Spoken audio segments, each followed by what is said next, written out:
उस गांव में एक बरगद का पेड़ था। उस पेड़ पर एक झूला लटका हुआ था, लेकिन कोई भी गांव वाला उस झूले पर बैठने की हिम्मत नहीं करता था। एक दिन घसीटा और उसकी पत्नी निर्मला सो रहे होते हैं। तभी उन्हें खिड़की से किसी के रोने की आवाज आती है। इस वजह से घसीटा की नींद खुल जाती है। अरे ये कौन है? हे भगवान, लगता है आवाज उसी बरगद के पेड़ की तरफ से आ रही है।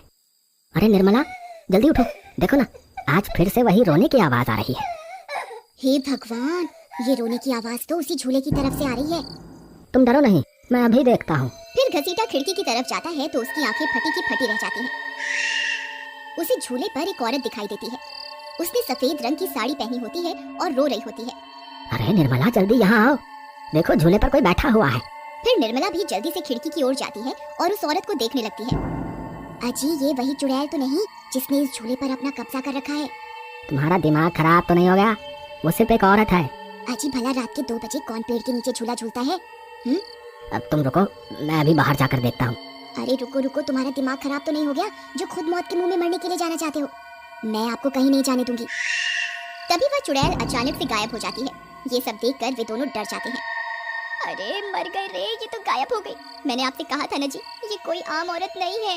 तुम सही कहती हो निर्मला, इस झूले में जरूर कोई गड़बड़ है, तभी कोई गांव वाला इसके आसपास जाने में भी डरता है। अजी, आज तक तो हमने इस झूले के बारे में सिर्फ अफवाहें ही सुनी थी, आज तो अपनी आंखों से देख लिया।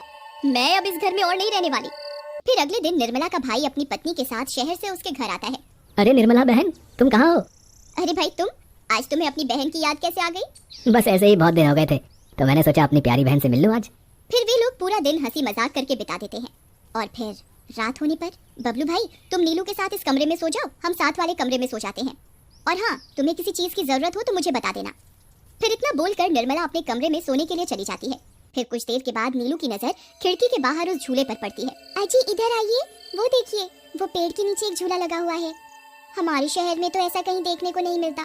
चलिए ना, मेरा बहुत मन है झूला झूलने का, चलिए ना। अरे रुको रुको, अभी तो रात हो गई है, सुबह होते ही झूले ना, अभी सो जाओ। फिर इतना बोलकर बबलू सोने चला जाता है, लेकिन नीलू उसी झूले को देखती रहती है। अजी सुनिए ना, चलिए ना, मेरा बहुत मन है। लेकिन बबलू नीलू की बात को अनसुना कर देता है और सो जाता है।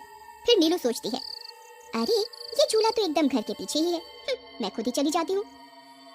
फिर इतना सोचकर नीलू घर से अकेले ही निकल पड़ती है और सीधा उस झूले के पास पहुंच जाती है।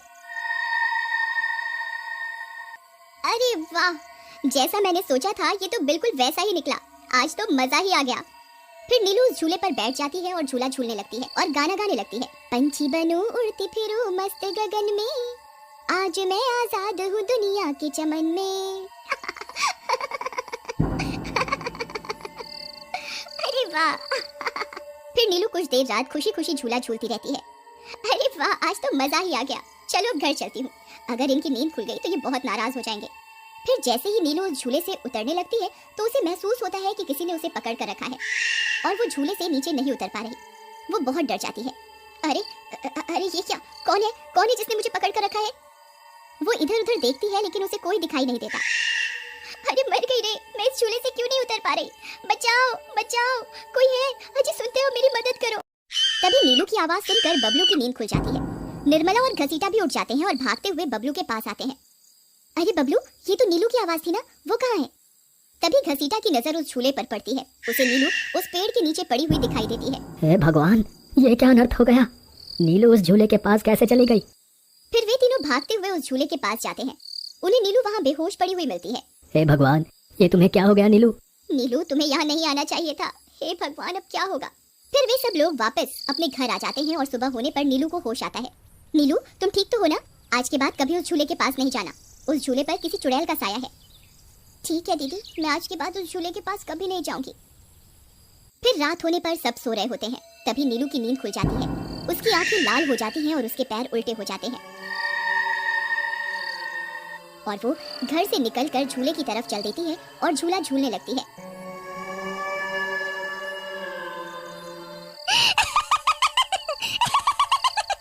उसकी हंसी सुनकर उन सबकी नींद खुल जाती है। निर्मला और घसीटा भागते हुए बबलू के कमरे में आते हैं और नीलू को वहां ना पाकर परेशान हो जाते हैं। हे भगवान, अब ये नीलू कहाँ चली गई? फिर वे सब खिड़की से झांक कर देखते हैं तो उनकी आंखें फटी की फटी रह जाती हैं। नीलू झूला झूल रही होती है। अरे मर गए रे, ये नाक मीठी तो फिर से झूला झूलने चली गई। अरे बेवकूफ बबलू, अपनी पत्नी को संभाल कर नहीं रख सकता क्या? देख तेरी पत्नी आधी रात को कैसे झूला झूल रही है। दीदी मुझे माफ कर दो, मैंने इसे समझाया भी था कि उस झूले की तरफ कभी मत जाना। अरे जल्दी चलो, हमें अभी नीलू के पास जाना होगा, कहीं कोई अनर्थ ना हो जाए। फिर वे तीनों भागते हुए उस झूले के पास पहुंच जाते हैं। ए नास मीठी नीलू, चल जल्दी से इस झूले से नीचे उतर। तुझे कल भी समझाया था ना इस झूले की तरफ नहीं जाना, एक बार में समझ नहीं आता क्या? जरा इसके पैरों की तरफ तो देखो। अरे मर गए रे, ये तो चुड़ैल बन गई है। अरे मर गए रे, मेरी बीवी तो चुड़ैल बन गई, अब क्या होगा? अरे भागो रे भागो, सब अपनी जान बचाकर भागो। अरे मैं तो जीते जी विधवा बन गया, अरे मेरी बीवी तो चुड़ैल बन गई। फिर वे तीनों वहाँ से भाग जाते हैं। तभी उन्हें रास्ते में कुछ गांव वाले मिलते हैं। अरे घसुटा भाई, क्या हुआ? इतनी रात गए, कहाँ भागे जा रहे हो? अरे भाई, इसकी पत्नी नीलू शहर से आई थी और रात को वो बरगद के पेड़ के नीचे बंधे झूले पर झूला झूलने चली गई। अब उस चुड़ैल ने उसके शरीर पर अपना कब्जा कर लिया है। हे भगवान, ये क्या अनर्थ हो गया? चलो हम सब मिलकर अभी वहाँ चलते हैं। फिर वे सब गांव वाले मिलकर वहाँ पहुँच जाते हैं। नीलू अभी भी झूला झूल रही होती है। ए चुड़ैल, बस बहुत हो गया, तूने हम गांव वालों को बहुत परेशान किया है। तेरी वजह से कोई भी रात को इस रास्ते से गुजरने की हिम्मत नहीं करता था, लेकिन बस आज तेरा खेल खत्म करके ही रहेंगे। चलो भाइयों, आज इस चुड़ैल को जिंदा नहीं छोड़ना, बता रहे हैं। भाइयों, हमें इस झूले को इस पेड़ से काट कर अलग करना होगा। फिर कुछ गांव वाले खंजर से झूले की रस्सी तोड़ देते हैं।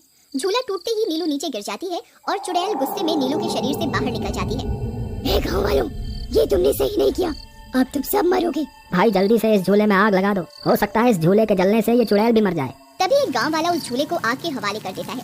उस झूले में आग लगते ही वह चुड़ैल भी तड़पने लगती है और कुछ ही देर में वो भी जलने लगती है। मैं किसी को जिंदा नहीं छोड़ूंगी।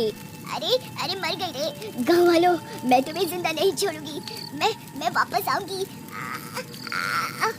फिर देखते ही देखते चुड़ैल जलकर राख हो जाती है और गांव वालों को उस भूतिया झूले से छुटकारा